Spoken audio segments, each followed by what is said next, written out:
I have a chapter towards the end of the book where I complain about the fact that we are living through an innovation famine, not an innovation feast, particularly in areas other than digital. One of the reasons for this is the power of the environmental movement to oppose new technologies, which are often good for the environment.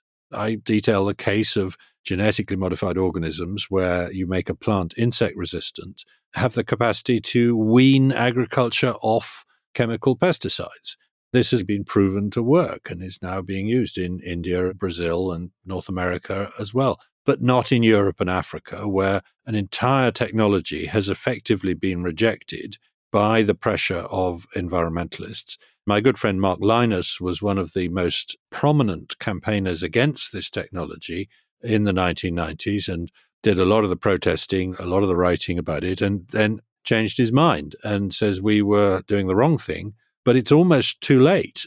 It's very hard to see how Europe now changes its mind and adopts this new technology. The best hope is that with the next technology that comes along, which is genome editing through things like CRISPR, a lot of the concerns of environmentalists can be set to one side because this is not a technology that involves bringing foreign genetic material from other creatures, whatever that means, into plants. So it's possible that we can leapfrog into some cleaner technologies there. The end point must be that the more we innovate, the fewer resources we need, the less land we need, the more land we can give back to nature, the more we can make people prosperous, and that results in them cutting their birth rate. It also results in them planting more trees. There is a possible soft landing for humanity later in this century if we do plenty more innovation, where we end up with 8 or 9 billion people living lives that are much more benign towards the natural environment and that enable most of us to have greenery around us. The COVID pandemic has shown us quite starkly that we have not been doing enough innovation. We've not been developing enough vaccines. We've not been finding ways of developing vaccines faster. We've not been developing enough diagnostic devices. When you look at why not, you find that there is 20 to 70 months of delay to get a license to sell a new diagnostic device. This is enough to deter most entrepreneurs from even trying to go into that area. I do hope that one message people take is if we can do more innovation, we are not going to destroy the planet. Quite the reverse. It's the safest way of saving the planet. It's the poorest countries that are seeing the most damage to the environment at the moment. One of the things that David Deutsch does in his works, he often talks about how anything that is possible or not forbidden by the laws of physics is possible for us to create through technology and science. And as universal explainers, humans are capable of understanding anything that any being or any theoretical creature is capable of understanding. All we have to do is figure out how to reconfigure the existing atoms and particles out there to do what we want within the laws of physics, which are quite generous and quite broad. In that sense, all failures and all sins are just ignorance. It's just a lack of knowledge. If we were to speed up the accumulation and application of knowledge through innovation, we would be able to solve all of humanity's problems. And we're always at the beginning of this infinity, as he says, because there's an infinite amount of progress to be made. There's so far to go that when you look at where we are at any given point on that curve, there's an infinity stretching out in front of you. I find that extremely hopeful, but as you point out, we can be our own worst enemies in these cases. It's a very important part of rational optimism that we are not saying the world is perfect. Quite the reverse. That's what the word optimism meant when it was coined by Voltaire. You thought the world was perfect, couldn't be improved anymore. That's not what people like me and David Deutsch are saying. We're saying there is an incredible amount of improvement that we haven't even yet begun to imagine. We are at the start of a very long run on Broadway as a species. We're not towards the end. We are going to see some amazing novelties in the current century. So one of my beefs with a lot of the environmental movement, not as you say, the conservation movement that deals with local greenery, but the planet one, is that it imagines that we're not going to be able to invent very much. And if we do invent things, they will do harm. And it doesn't feel to me that that is right. We've hardly scraped the surface of different ways of combining and recombining the atoms and elements of the world. Paul Romer talked about how many different compounds of the minerals in the periodic table could be made. It's an astronomical number, and we've hardly explored the properties of half of them. Like you, I'm a fan of fusion energy, and I think that could make a huge difference within our lifetimes. There's all sorts of things that we're going to be able to do in this century to improve humanity, but also to make it a livable place. There's this spaceship Earth metaphor that a lot of people latch onto instinctively because it's seductive, that Earth is this very fragile, precious blue marble. It gives us everything that we want. And when we destroy our home, that there's no place else left, we can't get off spaceship Earth. It treats Earth as a zero-sum game.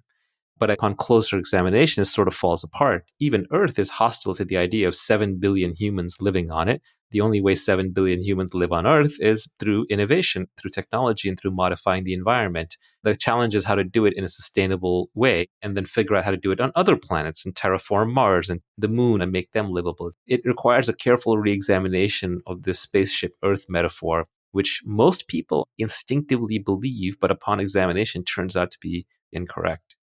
You mentioned knowledge as being potentially infinite. Knowledge is a distributed and collective phenomenon. I go back to this wonderful little essay that was written by Leonard Read in the 1950s called I, Pencil, in which a pencil works out how it came into existence and discovers that millions of people contributed to its manufacture, from people cutting down trees for the wood to people mining graphite for the lead. And the important point is that not one of them knows how to make a pencil. We are capable of making objects, even our simplest objects, that are beyond the capability of one human mind to comprehend. It requires lots of human minds to collaborate to make them and to accumulate the knowledge of how to invent them as well. At this point, I begin to sound a bit like a Marxist because I start talking about the collective humanity. But it's a way of rescuing collaboration, cooperation, and partnership from a communist perspective and restoring it to a much more voluntary end of the political spectrum, if you like. Cooperation is the basis for the species. For example, ants and bees look like they're hive creatures, but they don't cooperate across genetic boundaries. We're the only creatures that cooperate across genetic boundaries and do long-range planning with each other. You all know Yuval Harari talks about this. Right. We know how to cooperate with strangers, and they don't. If you and I were to belong to any other species, whether dogs or mice or ants, given how genetically different you and I are and how culturally different you and I are, if we encountered each other in real life, we'd probably attack each other or fight over the same habitat. We couldn't cooperate or converse. That is a unique feature that we should be proud of. You need cooperation, and no one person understands any of these complex systems. It's kind of why I laugh when macroeconomists build their models trying to figure out where the economy is going to go. The economy is far too big for any one individual to understand. It's an emergent complex system of billions of actors. So these models, by definition, end up cherry picking. They rest on a few shaky assumptions, and they end up miraculously converging in whatever political biases the macroeconomists happen to have in the first place. That's one of the problems we're seeing at the moment with the modeling of the pandemic. It's an attempt to top-down understand something that is a bottom-up phenomenon. The other way of putting it is to say 10 million people eat lunch in London every day, roughly speaking, maybe not at the moment because of the pandemic, but most of them choose what to eat at the last minute. How is it possible that the right amounts of the right kinds of food are available in the right places at the right time for that to happen? Who is London's lunch commissioner? He or she must be unbelievably intelligent. And of course, there is no such person, and if there was, it would be an absolute disaster. Then we'd all be eating Soviet-style rations, and half of us would be starving. There'd be long lines. Exactly. Unfortunately, in 2020, the economists are all building epidemic models, and the epidemiologists are running the economy. So we've got it backwards. We're trapped in a bad situation where we're not willing to put a value in a single human life. You've put these health officers in charge who weren't trained, designed, or never signed up to run the entire world. And they themselves are terrified that they will be blamed for excess debts if they let up too early. It's very hard to calculate the economic consequences, so they're going to keep us in lockdown for quite a while. I'm intrigued by the Swedish model, not because it's necessarily the best one. The best one would have been if we had isolated and crushed the curve like Hong Kong and Taiwan did. But given that most of the Western countries are large democracies and they don't have the ability to do that, nor the willpower, we're all headed towards a Swedish model one way or another, whatever that turns out to be. Thank goodness for Sweden not locking down, because otherwise the Western world would have been able to say, well, there is no alternative. We now know there is an alternative, that Sweden has not locked down compulsorily. It has done a huge amount of voluntary social distancing. It won't have damaged its economy nearly as badly as countries like Britain and the US have done. And it has shown that the most important measures in getting on top of this pandemic are almost certainly the voluntary ones, the things like not shaking hands, not having large gatherings, staying safe distance from each other, not the ones of saying, confine yourselves to your homes. It makes no sense that big box retailers are open, but small businesses are not allowed to open. Obviously, the best response is a bottoms up distributed response. You can beat the virus when individuals all panic, not when the governments panic. But a single panicked individual can outsmart the virus. Governments don't know how to control viruses, but they do know how to control individuals. Whereas an individual can control their own health, their own safety, and their own viral spread. So we've taken what's really an education problem and turned it into a government top down control problem. What the British government is discovering at the moment is that it's quite easy to scare people. It's not so easy to unscare them. The draconian introduction of the lockdown was very effective. People turned out to be willing to go along with this, even to report on their neighbours and become surprisingly authoritarian in a surprisingly short time, because they were being given a very scary story. People are easily frightened about things. But when you come along and say, right, scare over, please come back to work, half the country is saying, no, I thought you said it was scary. We're not going out yet. And by the way, you're paying us to stay at home, so why should I? That's going to change. The cynical view on this is that right now it's been blue collar people losing their jobs, because really the white collar people who run society, they're in control of journalism, the media, and the government, the universities, think tanks, and modelers. But when the white collar people start losing their jobs, then people say, wait a minute, we need to take the economy into account. As the Swedish experiment is going to show, there's 3 different variables you simultaneously track in your head. And it's very hard for most people to do that. One is, of course, the infection fatality rate, how many people end up sick or dying. The second is the economic impact. You have to have some standard way of measuring and comparing that. And the third is what percentage of the population has built up a herd immunity, while keeping in mind that herd immunity through a natural spread is very different than herd immunity through a vaccine, because a vaccine is indiscriminately applied. Whereas when the virus naturally spreads to the population, it's going to infect the more mobile super spreaders as well as the most vulnerable first. So the people who get taken out first were either the ones who are most likely to spread it or the most likely to die. So natural herd immunity is actually at a lower threshold than vaccine-mediated herd immunity. It's become clear in the UK, and I think this is largely true in the US, that a huge proportion of the deaths are effectively hospital or care home acquired infections, because with insufficient early testing, healthcare workers became infected quite early, became carriers quite early, because sick people were visiting healthcare facilities, and thereby a very vulnerable population, which not only had a high death rate, but also a high transmission rate because they were carrying higher loads of viruses, has seen a very high reproductive rate of the virus. That doesn't mean it's high in the rest of the community. The examples of Sweden and others show, for those who are not in that category, it should be possible to use voluntary measures to suppress this virus and get to herd immunity at quite low levels of infection. We're going to end up in that scenario regardless. So the question will be, how much benefit did people get who tried to flatten the curve for longer periods of time? We're seeing this experiment go on in the United States right now at a state-by-state level. Now, of course, the battle is turning into the narrative and the interpretation of the data that's coming out, saying, oh, well, they're hiding deaths, they're exaggerating this, or they're not exaggerating that. When this is all said and done, I don't know if we will have the honesty to look back and say, well, this is what happened. Because now in an age of social media, everyone's trapped in their filter bubble / silo. Journalists have all taken sides. They're opinion commentators. The objective journalism, to the extent that it existed, has gone out the window. So we may end up living in 2 different narrative worlds, even once we know what happened. It does alarm me the degree to which we have fragmented into these filter bubbles and echo chambers. In the book, I speculate that that is a consequence of technological determinism, whereas I thought the invention of the internet would lead to social media, would lead to us all seeing each other's point of view. It hasn't turned out that way. It's proved to be a very divisive medium, social media, as radio did in the early years of the 20th century, when it was a significant tool helping the rise of dictators. But television did not. It was a medium that pulled us all into the mushy middle. I absolutely agree. When I read that section in the book, I put it down. By the way, the thing I love about your book is every third page I have to put it down and think about it, which to me is a mark of a good book. I think the faster you can read a book, the worse the book it is. If you can speed read a book, you should just put that book away. It doesn't deserve to be a book. But when you cover that section very briefly, I realized there's a big idea in here. There's actually a book in here. A lesser person would take this 2 paragraphs and turn it into a book, but you covered it very briefly. My thinking on it was that the reason is because television had very high production values and very high distribution costs. You could only afford to get the message out once or twice. Especially in the old days of television, you didn't have that many channels.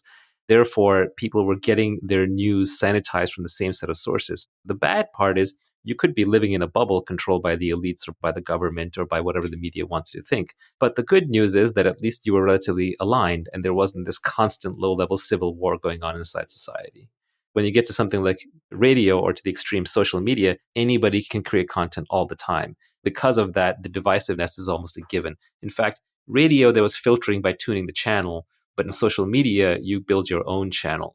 The level of a filter bubble that you can go into is much deeper and much more tuned to the individual than any previous filter bubble.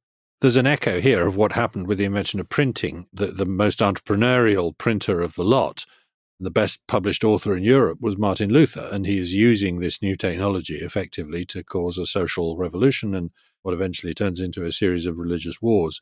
We have been here before, and it wasn't a pretty sight. It's amazing how much the distribution of media and information changes the structure of society. You cite Amara's law, which talks about how the effects of innovation are overestimated in the short term and underestimated in the long term. I have absolutely seen that, by the way. I've seen that in Silicon Valley over and over. Everything from autonomous vehicles to the internet to mobile phones to crypto. Crypto is a good example. And I don't write enough about crypto. I wish I had done more. But I do think crypto is a good example of a technology that will continue to disappoint us for a number of years yet. And although you made some very interesting remarks about its potential, I suspect that a lot of people will lose their shirt on crypto plans for quite a while before it starts to deliver that promise, if government ever allows it to, of course. So this is where crypto is going to work a little differently than people might expect. The Amara's law generally tends to be we overestimate 10 years, we underestimate 20 years. 15 years crossover, but history doesn't quite repeat. It can rhyme, but you never get the same result twice, because if you did, there'd be no new information. It wouldn't be a complex system if you could easily predict the next step. So first of all, crypto's been around since 2009. That was the original creation of Bitcoin. So it's been longer than people think. Also, you mentioned at the end of your last statement, if states allow it. That is the whole point of crypto. Crypto solves the coordination problem that normally you could only have solved with a state, but you solve it without the state. Originally, it's a solution to the Byzantine generals problem. It's not clear to me that states can stop it, because if they can, they will. No state wants an extra judiciary financial system in existence, because the control of the money printing press is the ultimate power. That said, in the last 2 years, since the hype bubble popped, there have been great entrepreneurs hard at work, and I can now see the first green shoots coming out of crypto. I would put them into 2 categories. One is we are building a decentralized finance infrastructure for borrowing, lending, derivatives, trading, custody, all of that stuff. The things that Wall Street does for 20% of the GDP of the United States will be done for 1% of the GDP in crypto land. It's getting so good that I wouldn't be surprised if a few years from now, you see more Wall Street traders saying, I want to make a certain bet. I have a certain point of view. I want to hedge in a certain way, or I want to buy a certain asset, but I can't do it with the existing financial infrastructure. I have to convert into Bitcoin or Ethereum and go do that through decentralized finance. It's just technologically far superior. That's one thing I'm seeing. Other thing I'm seeing is the first applications of crypto come out in file storage and authentication, identity, that are plumbing. These are plumbing infrastructure for internet companies being built in the crypto domain. And the crypto versions are superior to the non-crypto versions because they're decentralized. They're no longer under the control of Apple or Google or Facebook. Independent developers do not like to live under the control of Apple or Google or Facebook, Twitter or whoever, because they know they can be deplatformed at any time. They know that that platform operator will capture the majority of the value. They know that if they strike oil, the platform operator will come in and take it over. We're going to see crypto-based plumbing laid out. We're going to see decentralized finance laid out over the next 5 years. That is where the green shoots of crypto are coming up. And then in the following decade, we're going to see the results of that, and it's going to be bigger than we can anticipate. That's very hopeful, as you say, because it is important to be able to retain our individual autonomy in this world. And I do, at the moment, feel as if government on the one hand and Facebook on the other is finding ways of constricting my freedom of expression and thought, argument, and indeed the facts I have access to. The government gets to restrict you because it has a monopoly on violence. People try to hijack the government because if you can get the government to do your bidding, you've got guys with guns to do your bidding and you run everything. What cryptography, not cryptocurrency, enables, it's the first asymmetric advantage for the defender against the attacker, probably since the castle wall or the moat. In the history of warfare, the attacker has been gaining huge advantages and the defender has been losing them. Since the cannon and the gun were invented, that favors the attacker. Nuclear weapons obviously favor the attacker. Biological weapons favor the attacker. Airstrikes favor the attacker. Tanks favor the attacker.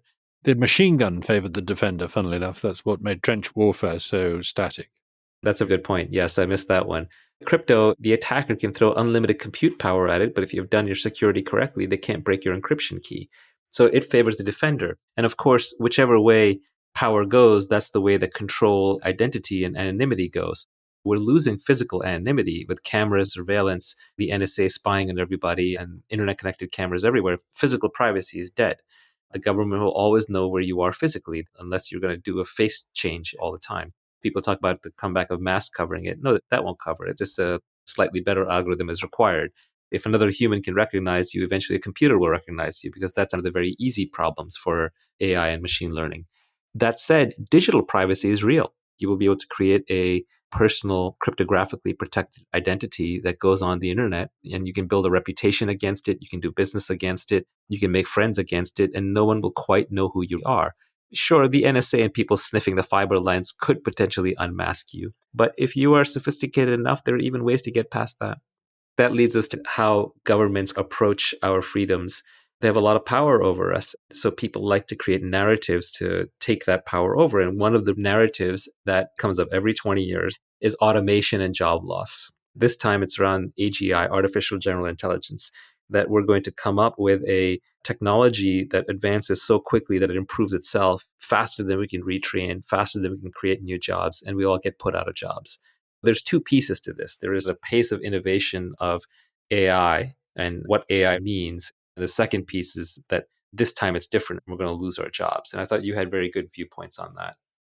We've been here before. We've expected innovation and automation to destroy jobs. It never does. It always creates new kinds of opportunity for employment. It creates the wealth that enables people to employ other people. It also does create leisure. It does reduce the amount of time we have to work in our life. We can spend more time in education and retirement. We can have longer weekends than our grandparents did. And to some extent, the artificial general intelligence threat is, for the first time, the upper middle class bourgeois professions feeling under threat from automation. While factory workers and farm hands were being automated, they didn't mind. But now doctors and lawyers can be displaced by machines. Suddenly we must all panic. Every time it's been raised as an urgent issue in the past 50 years, it's proved to be wrong. I think it will be this time too. Of course, there will be local disruptions caused to employment by different forms of automation and innovation. One can't deny that. And in fact, many of these disruptions could not have existed if a previous generation of automation had not been allowed to take place. For example, you can't lose your job as a truck driver if trucks didn't exist, if you had stopped trucks in the first place because you were trying to protect people in the railway industry or people who were carrying things on their backs. A lot of the economy today is based on luxury goods. As you mentioned in the book, until I can get all the peeled grapes and massages that I want on demand, there's still room for more employment. And we shift what we consider jobs to be things that we just haven't figured out how to do yet with automation and robotics. If you could reach this theoretical endpoint where a machine does everything you could possibly need, then you don't have a problem.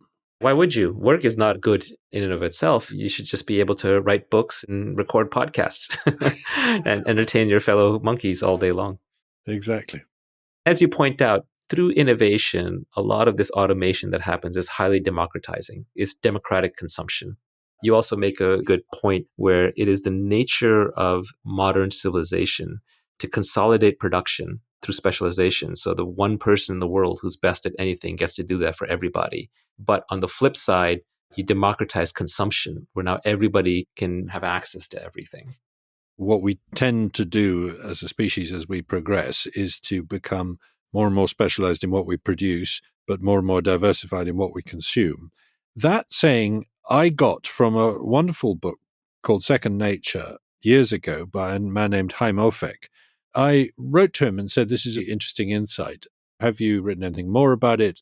He replied, "Well, I think I got that idea from one of your books."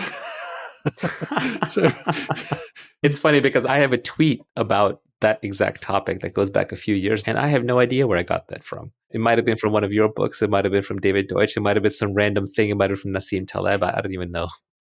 You have said things to me today about things you've got from my books that is actually fresh to me, as if you've made this point, as it were. We each put ideas into the public realm. We pick them up, we change them slightly, we give them back to each other. That's the nature of intelligent conversation. This ties back into the great man or great woman theory of history. After reading your book, I had to think about that a little bit because I had subconsciously subscribed 70, 80% to the great man theory of history and 20, 30% to the evolutionary theory of history. And in hindsight, that was probably a flawed balance. One reconciliation that I came up with is that it does take great people to move the world forward, but it doesn't necessarily take that specific great person. Although we needed Edison to create the light bulb, there were 21 other people creating the light bulb at around the same time. We needed one of those 21 people to be the innovator to drive it forward. So it's not that there's one individual at any given time who can do anything, but there is a set of special individuals, and any one of them in the right situation will suffice, or any set of them will suffice. Whereas Leonardo da Vinci did not have to worry about somebody else painting the Mona Lisa before he did. There's something particularly challenging and brilliant and clever about being the first person to develop a practical light bulb. If you're in a race, it's even more impressive that you do it. To some extent, the fact that it's not a unique achievement is even more impressive. I had a mild case of Gell-Mann amnesia reading your book, if you remember that framework. Gell-Mann amnesia says that you believe everything you read in the newspapers. Then when it gets to a topic that you're intimately familiar with, you realize it's nonsense or it doesn't quite apply. Yet you continue believing everything that they write about where you're not covered. That happened very briefly. That I'm not blaming you. I think you actually did a great job. But there was a dissonance where you proved your point by showing that we tend to over-lionize and remember a few inventors as being the creators when it's actually much more of a team and distributed process. You talk about Facebook as an innovator and Airbnb as an innovator. And you mentioned the founders, Brian Chesky and Mark Zuckerberg. But anyone who's been in Silicon Valley for a while actually knows that before there was Facebook, there was MySpace. And before there was MySpace, there was Friendster. Poor Jonathan Abrams, who created Friendster, is left as the beaver looking at the dam and saying, whose dam is that really? Same with Airbnb. There was VRBO and there was HomeAway and a bunch of vacation rental sites before that. Although Airbnb did pioneer the individual room breakout, but there was Couchsurfing and there was Craigslist and a whole bunch of others.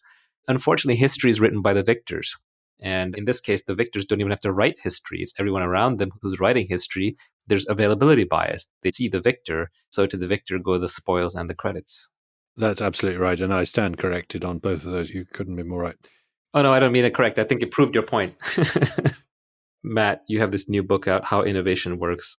It's a must read for entrepreneurs and government officials who want to either be innovative themselves or foster innovation in their geography or society. Frankly, if you're an entrepreneur, self-styled inventor, or this is probably the cheapest, fastest education you can get on the history and future of innovation. So I highly recommend it. I'm going to leave with a quote that I liked from the book that summarizes what innovation is, where it's fostered, and it has a very optimistic and a correct view of how it operates. That quote is, "Innovation is the child of freedom because it is a free and creative attempt to satisfy freely expressed human desires." That's a powerful quote from me. It tells me that innovation requires freedom, it's creative, and we're satisfying what people want to do as opposed to what they're told or forced to do. So thank you, Matt, for helping me figure out evolution. I highly recommend Genome as well. Figure out the rational basis behind ethics and the origin of virtue. helping make me an optimist in a rational way through your famous rational optimist, and driving home the point of evolution and innovation and how to foster it and how innovation works. It's been a pleasure. Naval, can I thank you for incredible insights which you've given me today, for your fantastically kind remarks, and for the fact that you said this book should be read by people who do innovation, because I'm a bit of a fraud. I'm not an innovator. I've not invented anything. I've not built a business. I'm not an entrepreneur. I'm just a writer. So I'm greatly honored that you think the book is of practical use to people as well as being an interesting tour of the ideas behind this mysterious concept of human innovation.